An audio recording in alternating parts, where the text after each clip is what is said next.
and we see match day 1 of the Premier League go. The greatest show on earth has officially returned as the 2026-2027 Premier League season kicks off with a pure unaltered drama across England, from heart-stopping stoppage-time equalizers to shock opening weekend upsets. The intensity has immediately reached a fever pitch. Buckle up for the next 9 months for relentless action, legendary rivalries, and unmatched passion where every single point will be fought until the final whistle. And every weekend, there is an amazing fixture to watch. For those that don't know, esto es Pase Ambidiestro, Ambidextrous Pass, Fútbol Honestamente, Soccer, Football Honestly. The Premier League is back for the 26-27 season.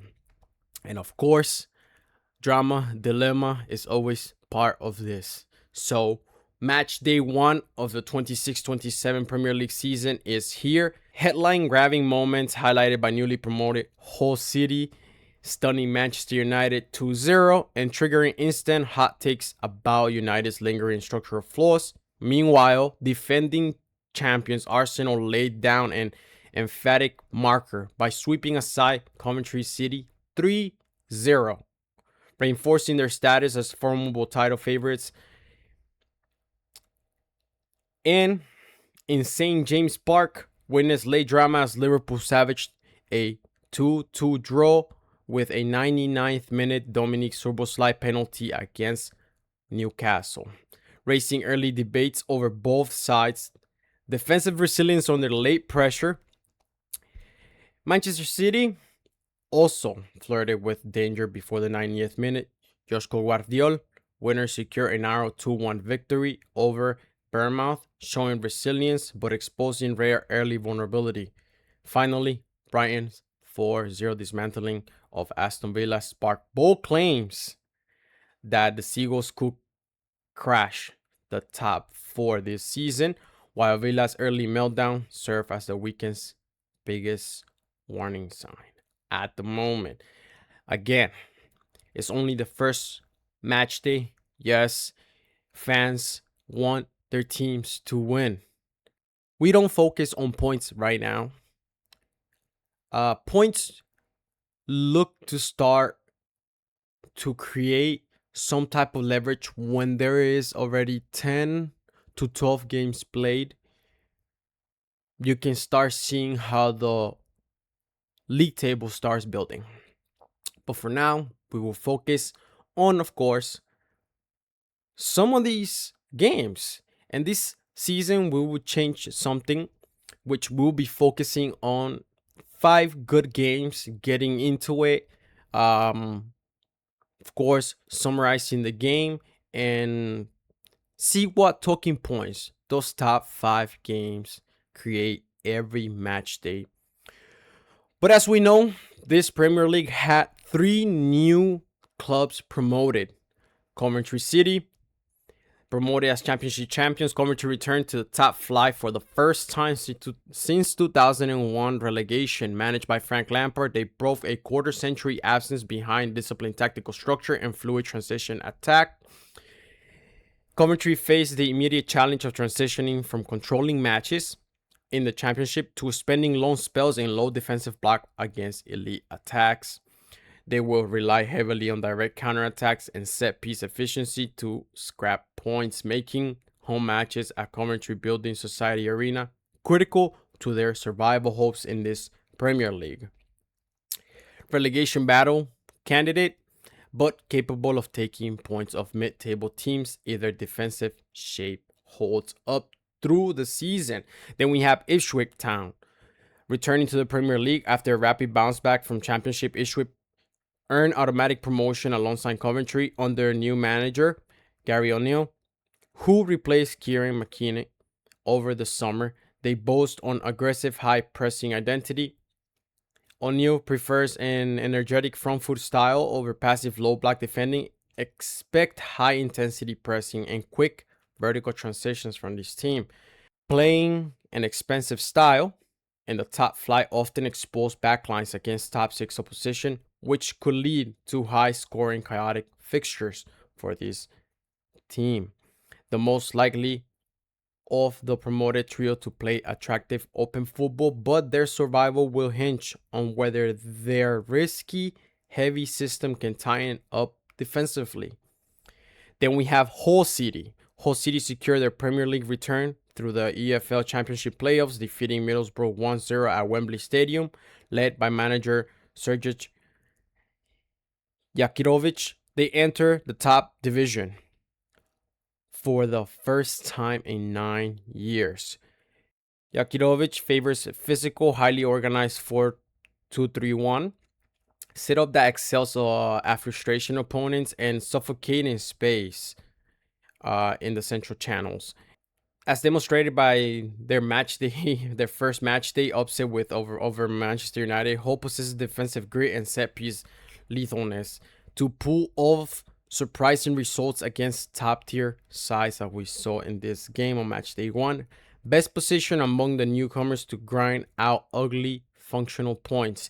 If their defensive rigidity holds over 38 matches, they stand on a strong chance of avoiding the drop and staying in this Premier League for next season too. But as we know, the Premier League match day 1 is officially here. And the first game that took off was Arsenal. Arsenal was the first game against Coventry.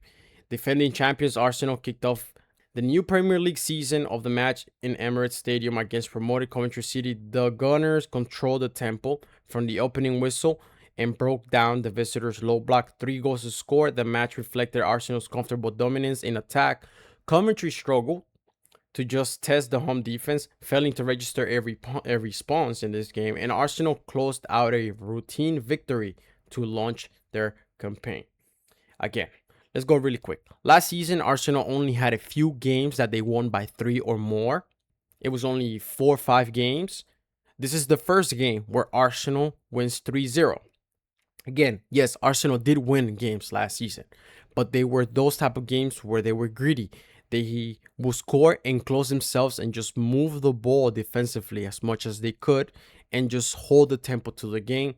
And this one, they start off right. It looks like this Arsenal is very bright and has a more offensive look, and every attack they do is aggressive and has the threat to finish in something.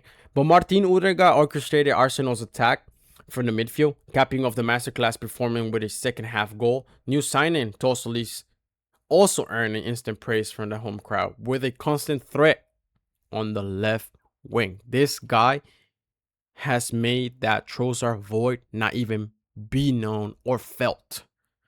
It's a great start for him, and he would definitely settled in this team really well. But Coventry striker Jack Rudoni had a quiet outing against Arsenal backline and missed the visitors' sole high quality chance late in the second half. First game for this Coventry City.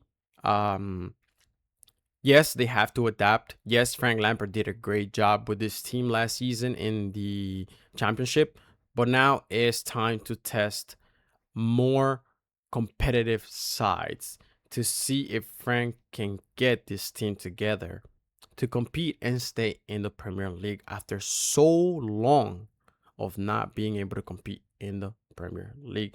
We have a Hull City against a Manchester United. Newly promoted Hull City won 2-0 against Manchester United, who they hosted at the MKM Stadium for the return to the top flight. The home side struck twice before the interval to establish a comfortable cushion. Manchester United controlled large portions of the second half, but failed to convert their chances. Hull City defended resolutely to secure a clean sheet and shut out the visitors. The result marked a historic opening win for the promoted side.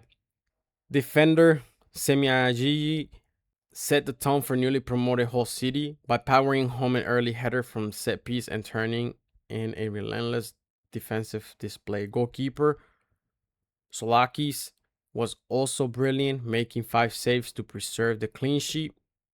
Bruno Fernandes and Marco Rashford struggled to spark any creativity for United, failing to break down Hull's compact block as United suffered on opening day defeat. Last season, at the beginning of the season, we spoke about Bruno. We spoke about Bruno and how Bruno had a slow start. Then when the season went on, Bruno started changing, becoming more of a attacking player, creating more opportunities. I was waiting for some to catch on to this. And a lot of Man United fans and people are catching up. Bruno is the type of player that once he gets tired, he gets a little bit sloppy. But there's an attitude behind him. When the game is not going well, there's an attitude that he picks. And he just starts bombarding the ball. That has to do with discipline and maintaining focus, the main objective of the game. Bruno is a great player, I do not doubt. Last season, he did make a transition that he went from struggling to ending the season with the most assists. But the question is, can he do that again? Can he also manage those small attitudes that when he is losing, he picks a attitude that does not benefit the team or him? Because people are catching on and realizing when his game is well, he plays a certain way, but when his game is not being in the way he would like, he gets a little sloppy and questions start coming up around him. Marco Rashford coming into this Man United. Will Man United let him rebuild himself? Will Marco Rashford feel at home again? Or is he just fulfilling the contract that he still has with Manchester United? We will see how the season develops. But as we can see, Michael Carrick is making plans with him. He came in this game and Michael Carrick feels like he might have some of the answers he might need, but let's see how this Rashford accommodates to Man United after being away last season and how his relationship feels with Man United, the squad, and the organization in general. But then we have an Ipswich against a Sunderland that went 2-1. Ipswich Town claimed 3 points against Sunderland thanks to the 90th minute winner from Jack Clark. Sunderland had previously leveled the match after going down early, but the late goal decided the outcome. Then we have Everton against Crystal Palace. Everton that wins 2-0. Everton secures solid home victory over Crystal Palace behind 2 answered goals. Palace were unable to find a way back into the match following mid-match injury blow on defender Chadi Riyad. Then we have a Nottingham Forest against a Leeds that wins as visitors 1-0. Leeds United edged out Nottingham Forest at the City Ground following a late direct free kick goal from Anton Stach. Forest created several opportunities throughout the match, but were unable to break the deadlock before Stach's late strike. Then we have Brentford, who won 3-0 against Tottenham. Brentford comfortably defeated Tottenham Hotspur at home with 3 unanswered goals. Tottenham struggled to create high-quality chances as the hosts controlled the contest from the start to finish. And Tottenham bought some new players and put them in their starting lineup, and they ended up losing exactly with the same attitude that they seemed last season. A Tottenham that ended last season struggling and begins the new 26-27 season struggling and with half of their team with new signings. Tottenham is an attitude problem. An atmosphere has to be built. An attitude of that we are down, we're not playing well, overtakes the team mentality, and the team just seems to struggle all around, from the defense to the offense. From top to bottom, the team seems to not get it together mentally. But then we have a Manchester City against a Bournemouth, a Manchester City that wins 2-1. Bournemouth took a surprise first half lead at the Etihad Stadium, courtesy of a striker Marcus Tavernier. Manchester City dominated possession in response, but struggled to breach the visitors' defense until late second half. Mark Guehi leveled the match in the 84th minute with a header from corner kick. Minutes later, Joshko Guardiol turned into stoppage time goal to survive a lengthy VAR review. The late comeback secured all 3 points for the home side. Subbed in the second half, Ryan Cherki transformed Manchester City's attack, providing 2 assists, including setting up Yeshko in the 90th minute winner to spark the late comeback. This guy needs to either come in before the second half or right on the second half. Cherki has the quality to change the game. However, yes, sometimes managers don't feel confident because these players play with too much freedom, and when they lose the ball, they don't play as much defensively. But that is something for Maresca to work with him. And if he does, Maresca will be able to get so much out of this player that is such a magician. Came in, and right when he came in, he had the answers to open up the game for Manchester City. So, is Cherki a game changer? Yes, he is. Does and should he start? It's a hard argument to have. And from what he did in this match day one, yes, he should. Ruben Diaz and City's defensive core faced questions earlier after allowing Marcos Tavernier to just breach their backline on a swift counterattack in the first half. But City just finds answers in the end. Maresca suffered. City knew how to hold it together and just get the answer in the end. And it's still the same City attitude we have seen since Pep Guardiola took over this team. Maresca maintains that same attitude. Maybe the game changes in a way to a degree, but so far, this Manchester City maintains the same identity and attitude that that Pep Guardiola had put as the base of this Manchester City to keep pushing forward in gritty games where in the last minute they are able to get the win. Then we have a Brighton against an Aston Villa. A 4-0 win for Brighton. Brighton just established early control via own goal from Victor Lindelof and a strike from Maxime de Cupier. Aston Villa's task grew significantly harder after Joao Gomez received a straight red card before the break. Jack Hinshelwood capitalized on a numerical advantage, scoring twice in quick succession to extend the lead. Brighton comfortably managed the remainder of the match to compete and dominate shutout victory. Jack Hinshelwood delivered a masterclass in midfield, scoring twice for the first time to put a match out of reach on cap of Brighton's dominant display. And Joao Gomez just ruined Aston Villa's afternoon by picking up a straight red in the 40th minute, leaving his side short-handed during a already disastrous performance. Your team is already down, and then you concede, and then you are out. You leave your team with a huge emotional dent. When you have 11 players on the field, at least the mentality of we can still push for something is there. But once you're 3-0 and lose a player, that mentality is just not there anymore. And for those that are able to maintain that mentality, great. But majority will just deflate and not see the possibility be a possibility anymore. But then we have a Newcastle against Liverpool that ended 2-2. Newcastle United opened scoring early through Anthony Elanga before Cody Gakpo restored parity for Liverpool in the second half. Joe Willock put Newcastle back ahead in the 58th minute, positioning the hosts for a marquee home victory. Liverpool pushed forward in response and were rewarded in deep stoppage time when they earned a penalty.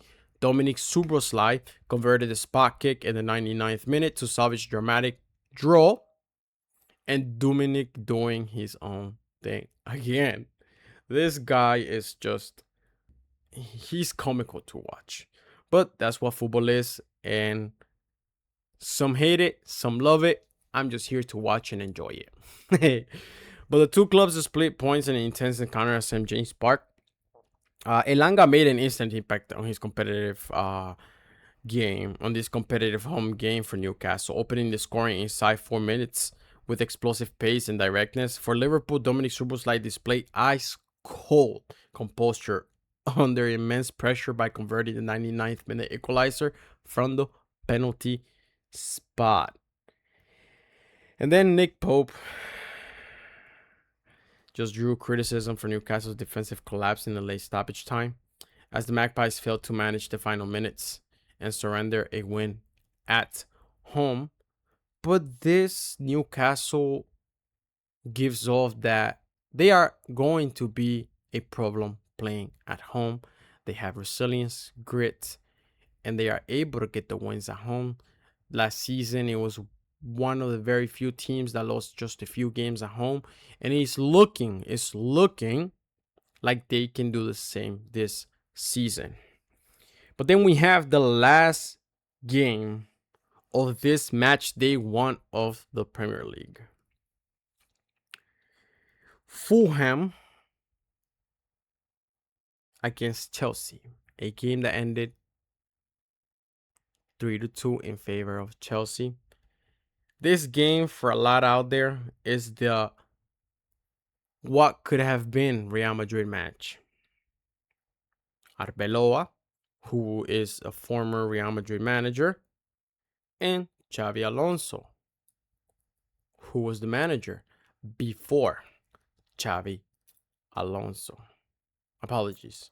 And Xabi Alonso, who was the manager before Arbeloa. Xabi Alonso got let go. Arbeloa took over. Then Arbeloa was let go after the season ended, 25-26. But this is the what could have been Real Madrid match. Chelsea kicked off Xabi Alonso's managerial tenure with an entering a 3-2 victory over West London rivals Fulham at Craven Cottage. Joao Pedro opened the scoring just 31 seconds in following a pass from Cole Palmer before Josh King's equalizer. Morgan Rogers' debut goal and second half strike from Palmer gave Chelsea control, although Gonzalo Garcia capitalized on a goalkeeper mistake to score on his Fulham debut and pull one back. Chelsea's front line held on to seal the 3 points of the bat.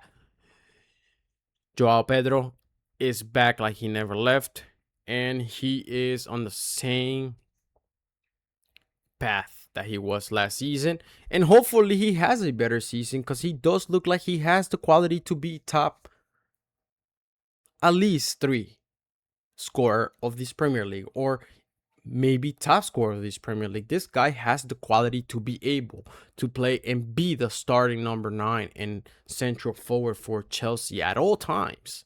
At all times. But let's get into this not so positive topic for Robert Sanchez. I do believe he's a great keeper. I do believe that he can definitely better his game. But from last season to this season, he just cannot remain Chelsea's primary goalkeeper. Giving up 2 horrific ghosting errors in the opener proves that Chelsea will never be serious title contender with him between the goal. It's just hard to say, because you can see the potential, but there is like a small mistakes that just become deadly and cost you. And once, okay, twice, okay, 3 times, you're making me start questions. 4 times, the question should already be, how can I replace this? Robert Sanchez, I believe he's a great player, but I don't believe he transmits security as a goalkeeper to his defensive line and his team in general. But Cole Palmer too. Cole Palmer is on a talking point that he is going to sweep some individual awards this season. Cole Palmer, free from summer tournament fatigue, Palmer just operated a completely different dimension and single-handedly carried Chelsea's attack in this game. But in the end of this game, we do see Cole Palmer that tries to go for a certain ball. He gets hurt in the end of the game. So let's see how that goes for Chelsea this week, how they monitor him. But a Cole Palmer that, yes, he was able to recuperate in the summer. So he is back and he shows the sparks of what Cole Palmer can do. And in this game, he helps Chelsea and shows what he can do. But Fulham's defense will face a long relegation battle, conceding in 32 seconds into the season and getting carved open virtually every time. Chelsea crossed the half line, exposed deep tactical chaos under Alvaro Arbeloa. And something that this Fulham has to watch is Josh Kings. It will be very, very hard for Fulham to retain this young talent. I will say this season or next season, but if anything, it will start this season where Fulham will have to see how they manage to retain such talent that is the guy can make change. The guy can definitely make a difference, and the guy definitely can be the one to change a whole game. But this Premier League match day 1 is done. Some big teams struggle, some big teams scrap for a draw, and some big teams scrap a gritty win in the end. It's only match day 1. As we started last season, we said it. The first few match days only start giving shape to the league.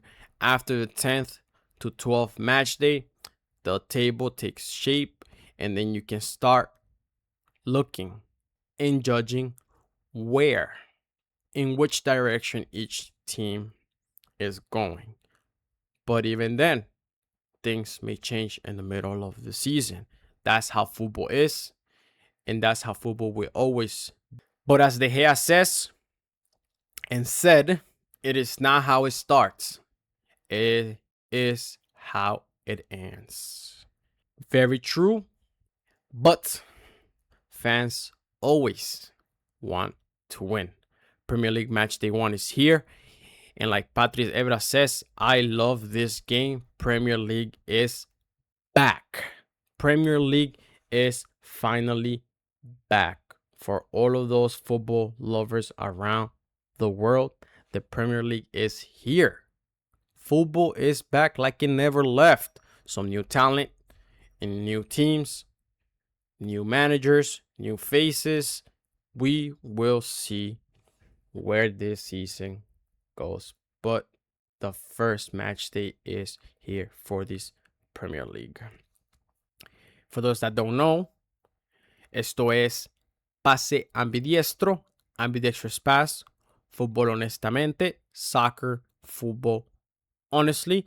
If you don't want to miss anything on the Premier League, please like and subscribe. Thank you all. Have a great day. Thank you all for being with me.